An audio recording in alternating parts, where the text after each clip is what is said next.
My name is Joshua Schwager, and today I'll be discussing practical solutions to the urban housing affordability crisis in the United States. Here's my keyword outline, and let's begin. To recap the issue at hand, the urban housing affordability crisis impacts millions of Americans, shutting them out of buying homes and pricing them out of renting in high opportunity markets.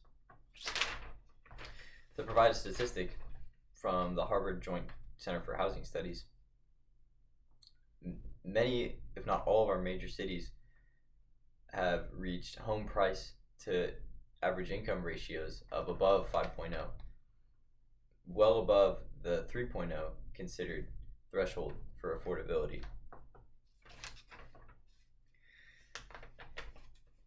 We'll be discussing policy solutions that could be implemented throughout the short run, the long run, on the supply side, and the demand side to solve this problem. I believe that through economically sound rent controls,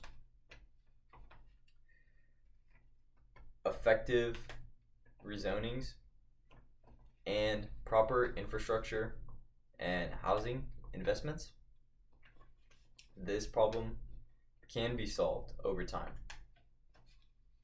Allow us to begin. In order to address the rising costs of rent in our major cities, we have a short-term solution: rent control. Per CNBC, the average rent in the United States rose 7.4% from 2021 to 2022.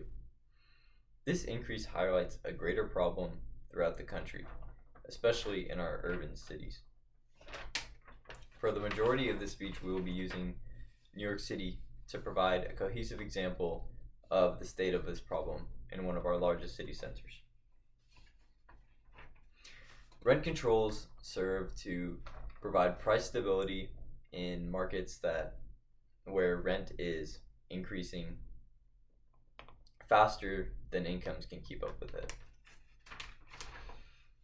This rent control policies are enacted by city departments, such as in New York City, the Department of Housing, Preservation, and Development. Economic research to back these policies would be provided by an organization such as the Bureau of Labor Statistics or the city's Department of Economic Development. Rent controls stop people from being priced out of homes that they've lived in for generations. In doing this, they protect socioeconomic diversity in communities where some homes are gentrified and their costs are risen, and others are kept by tenants for generations. Many economists do not support strong rent controls because of the economic incentives that are implied with them. They, in some cases, have been known to decrease housing quality and de-incentivize future builders from coming into the area.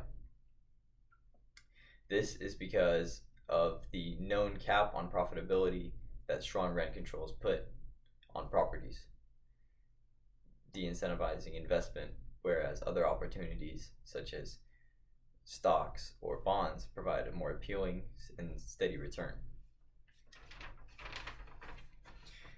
In every market, especially in the market for renting homes, there is an equilibrium price, such as a price where there's an equal number of buyers and sellers. And in a free market, this price tends to prevail. The issue in these large cities is not that we are out of equilibrium, is that the equilibrium price is rising and unsustainably high.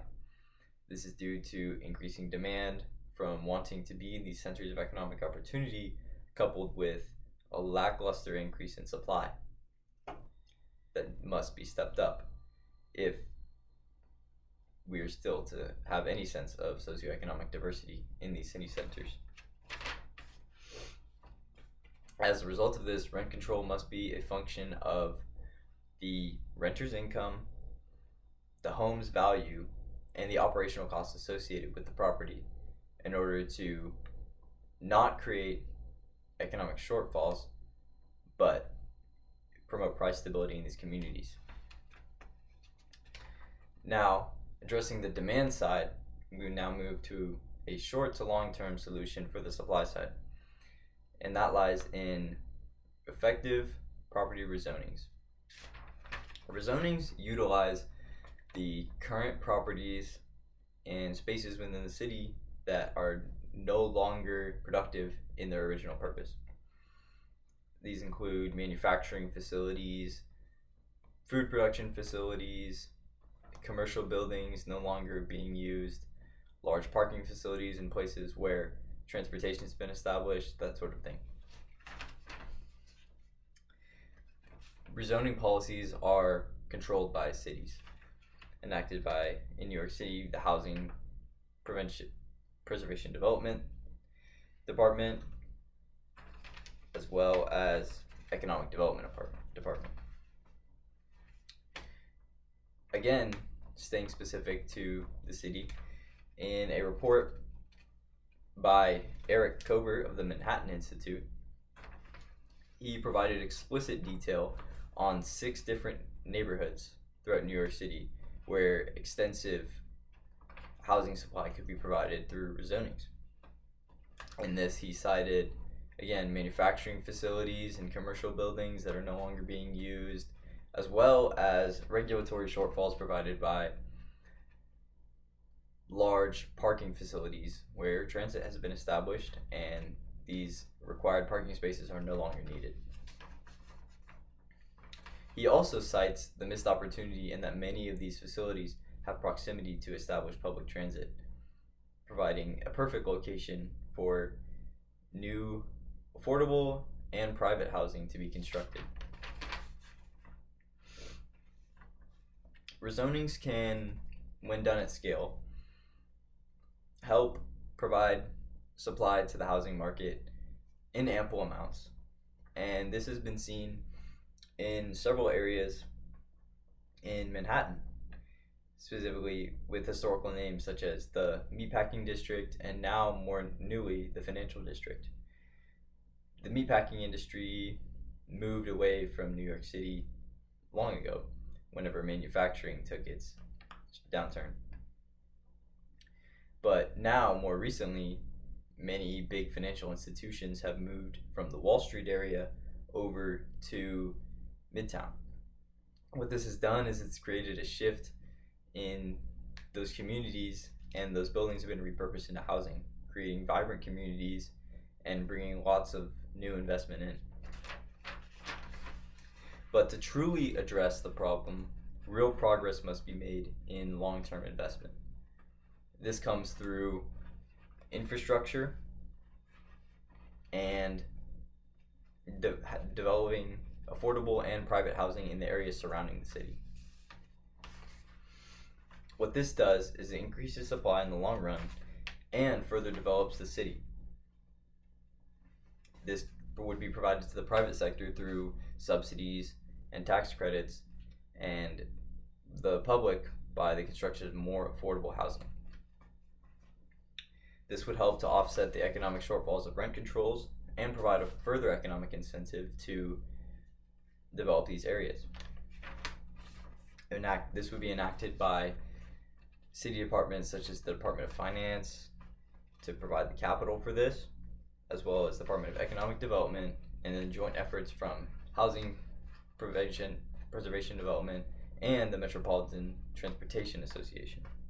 An example of this in the city lies in Staten Island, which is more than twice the size of Manhattan, but only contains 1 rail line, while Manhattan contains 13.